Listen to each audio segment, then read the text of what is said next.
Hello students, good morning. आज हिंदी व्याकरण के चैप्टर 3 को कंटिन्यू करेंगे और उसके होमवर्क के पिक्चर को सेंड कर रहे हैं। आप लोग उसे करने का कोशिश कीजिएगा। Thank you. बच्चों, आज हम लोग अर्थ के आधार पर वाक्य के भेद देखेंगे।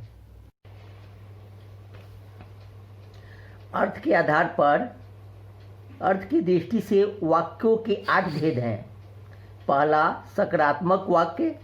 जिस वाक्य में साधारण ढंग से कोई बात कही जाए उसे सकारात्मक वाक्य कहते हैं। इसे विधानवाचक वाक्य भी कहते हैं, क्योंकि इन वाक्यों में किसी व्यक्ति, वस्तु या स्थान के संबंध में सामान्य बात कही जाती है। जैसे स्वीटी आइसक्रीम खा रही है, गुड़िया गा रही है।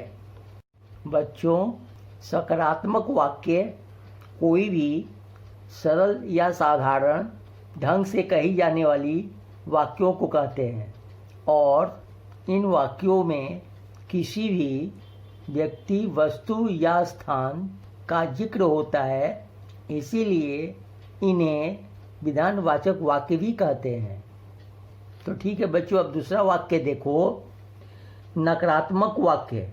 जिस वाक्य में किसी कार्य के न होने का बोध हो उसे नकारात्मक अथवा निषेधवाचक वाक्य कहते हैं। जैसे वे बाजार नहीं गए, श्रेया ने आज भोजन नहीं किया। बच्चों, नकारात्मक वाक्य वो वाक्य हैं जिसमें ना, नहीं इन शब्दों का प्रयोग होता है, क्योंकि इन वाक्यों से हमें किसी भी कार्य के नहीं होने का पता चलता है। जैसे देखो, वे बाजार नहीं गए, मैं स्कूल नहीं जाऊंगा, वो खाना नहीं खाएगा। तो बच्चों, ये वाक्य नकारात्मक कहलाते हैं। अब तीसरा वाक्य देखो, आज्ञावाचक वाक्य। जिस वाक्य से आज्ञा या आदेश का बोध हो उसे आज्ञावाचक वाक्य कहते हैं। बच्चों, वे सारे वाक्य जो हमें आदेश दे रहे हों उन्हें हम आज्ञावाचक वाक्य कहेंगे। जैसे देखो, शोर मत करो, चुपचाप खाना खा लो। बच्चों, ये शब्द आज्ञा या आदेश वाले वाक्य हैं, तो इन्हें हम आज्ञावाचक वाक्य कहेंगे। अब चौथा वाक्य देखो, प्रश्नवाचक वाक्य।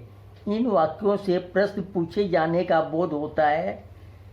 बच्चों, जिन वाक्यों में प्रश्न पूछा जा रहा हो उसे प्रश्नवाचक वाक्य कहेंगे और इस वाक्य के अंत में क्वेश्चन मार्क लगाएंगे।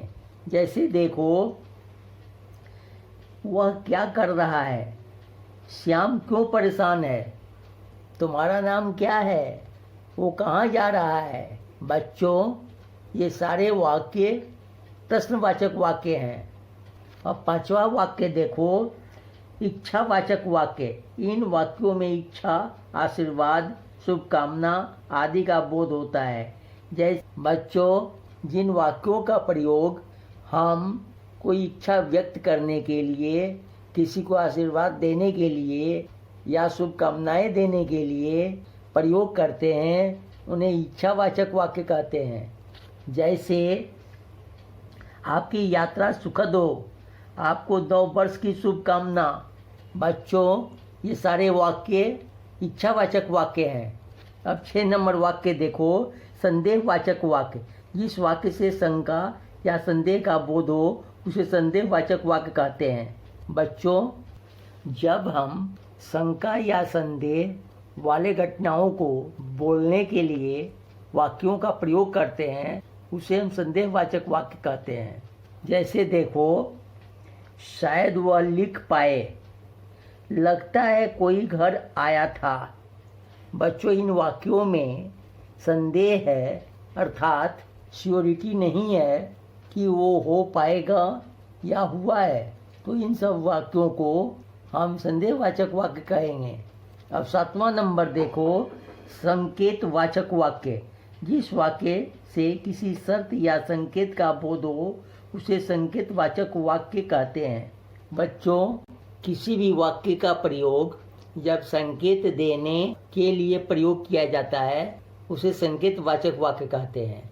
जैसे अगर वर्षा होती तो अकाल न होता, आपने मेहनत की और सफलता प्राप्त की।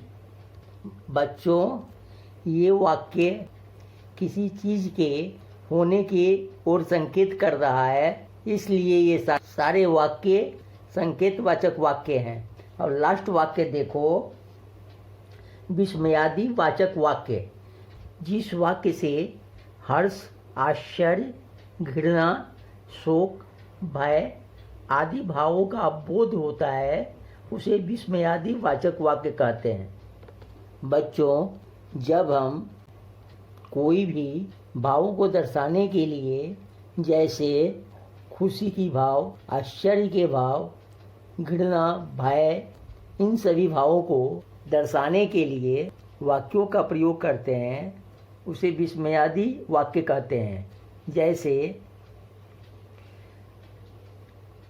वाह क्या पेंटिंग है, अरे आप कब आए। बच्चों, इन वाक्यों में पहला शब्द देखो, वाह, अरे, ये सारे शब्द भावों को दर्शा रहे हैं। तो विस्मयादि वाचक वाक्य लिखने के लिए हम इन शब्दों का प्रयोग करते हैं और इन शब्दों के अंत में एक्सक्लेमेशन मार्क का प्रयोग करते हैं, इस मार्क का। तो बच्चों, ये सारे वाक्य भावों को दर्शा रहे हैं तो इन्हें हम विस्मयादि वाचक वाक्य कहेंगे। ठीक है बच्चों, ये आपका अर्थ के आधार पर वाक्यों के भेद थे। बच्चों, आज मैं आप लोगों को एक्सरसाइजेज के क्वेश्चन आंसर होमवर्क दे रहा हूँ, उसे करने का चेष्टा करिएगा। ठीक है बच्चों, आप लोग अच्छे से पढ़ो और स्वस्थ रहो। Thank you.